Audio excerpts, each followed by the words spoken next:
Assalamualaikum.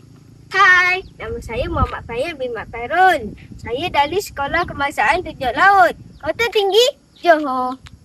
Jom. Adakah anda tahu dari mana datangnya elektrik di sekolah saya? Jom. Saya jadi wira bijak tenaga anda. Betul.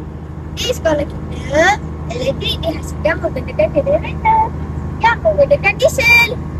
Jadi, jika kita membazir elektrik, bermaksud kita membazir diesel. Sistem jana kuasa sekolah saya hybrid tau. Tadi, rakan-rakan dah tengok genset kan? Ini stesen solar sekolah saya.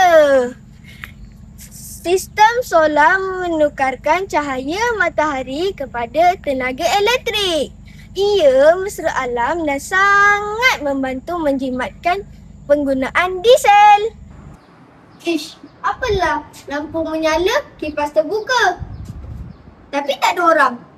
Rakan-rakan, ingat, kita perlu menutup lampu dan kipas ketika kita tidak berada di kelas. Kalau bilik sudah cukup terang, kita tidak perlu lagi menghidupkan lampu. Cukup sahaja dengan cahaya matahari. Cahaya matahari boleh menjimatkan tenaga. Rakan-rakan, ingat, suhu penghawa dingin yang ideal ialah antara 24 darjah Celsius sehingga 26 darjah Celsius.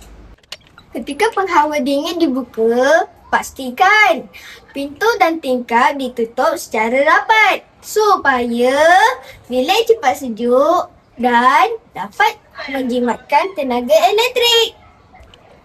Tahukah anda apa yang kita lakukan hari ini ialah menyokong SDG 7, iaitu tenaga bersih yang mampu dimiliki. Setiap kali kita menutup suis yang tidak digunakan, kita bukan sahaja menjimatkan elektrik, malah kita juga membantu menjaga bumi. Rakan-rakan, semuanya bermula daripada anda.